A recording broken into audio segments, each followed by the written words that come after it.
আজকে বাসাতে তেমন কোনো সবজিই নাই, শুধুমাত্র কয়েকটা পটল রয়েছে।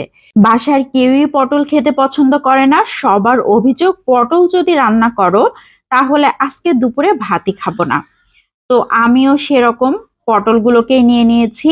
আজকে এমন ভাবে পটলগুলোকে রেডি করব যেটা দিয়ে ভাত খাবে না, এক প্লেটের জায়গায় আরো 2 প্লেট খেয়ে ফেলবে, এত মজার হয়। তো পটলগুলোকে প্রথমে খুব ভালো করে ধুয়ে নিয়েছিলাম, ছোট ছোট টুকরা করে কেটে তারপর আবারও ধুয়ে নিয়েছি। পটলের গায়ের সবুজ অংশটা কিন্তু আমি বাদ দেইনি, রেখেই দিয়েছি। এখন একটা রান্নার প্যানে নিয়ে 1/4 চা চামচ করে লবণ হলুদ দিয়ে দিয়েছি, আধা কাপ পানি দিয়ে দিয়েছি। নেড়ে চেড়ে খুব ভালো করে সিদ্ধ হওয়া পর্যন্ত অপেক্ষা করব।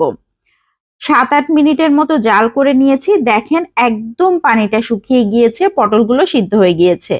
নিচে কিন্তু একটা পোড়া পোড়া ভাব হয়ে গিয়েছে। এ পর্যায়ে খুব ভালো করে নেড়ে চেড়ে 2 টেবিল চামচের মতো তেল দিয়ে দিচ্ছি। এখন আবারও খুব ভালো করে নেড়ে চেড়ে একটু ভাজা ভাজা করে নিতে হবে, তাহলে হলুদের গন্ধটা একদমই থাকবে না। এখন দিয়ে দিচ্ছি ছোট সাইজের চিংড়ি মাছ। এখানে ছোট সাইজের চিংড়ি মাছটা দিলেই সব থেকে বেশি মজার হবে।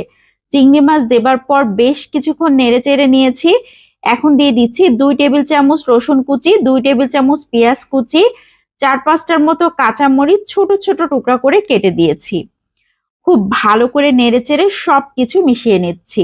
একটু ভাজা ভাজা করে এখন ঢাকনা দিয়ে ঢেকে রান্না করে নিব 3-4 মিনিট। তাহলে সবকিছুই খুব ভালো মতো সিদ্ধ হয়ে যাবে। এরই মধ্যে কিন্তু সবকিছুই সিদ্ধ হয়ে গিয়েছে, নিচে একটু লেগে যাওয়ার মতো হয়েও গিয়েছে।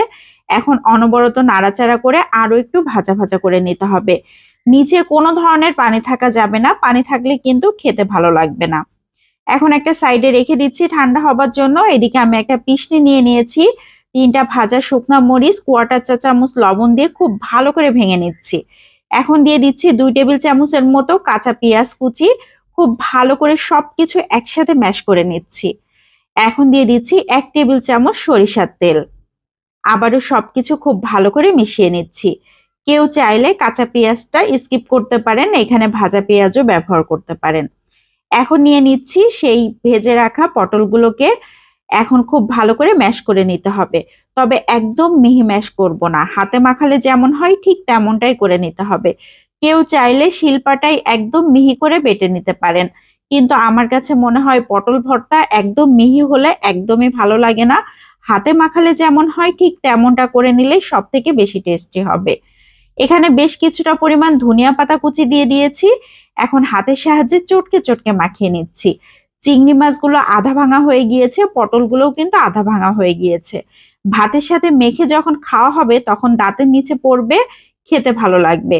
চিংড়ি মাছগুলো একদম ম্যাশ হলে তখন কিন্তু টেস্টটা অন্যরকম হয়ে যেত। আমার বাসার সবাই তো অনেক বেশি পছন্দ করেছে এই ভর্তাটা। যারা পটল খাবে না তারাও কিন্তু অনেক মজা করে খেতে পারবে। তো আজকের মতো এখান থেকে বিদায় নিয়ে নিচ্ছি। সবাই ভালো থাকবেন। আসসালামু আলাইকুম।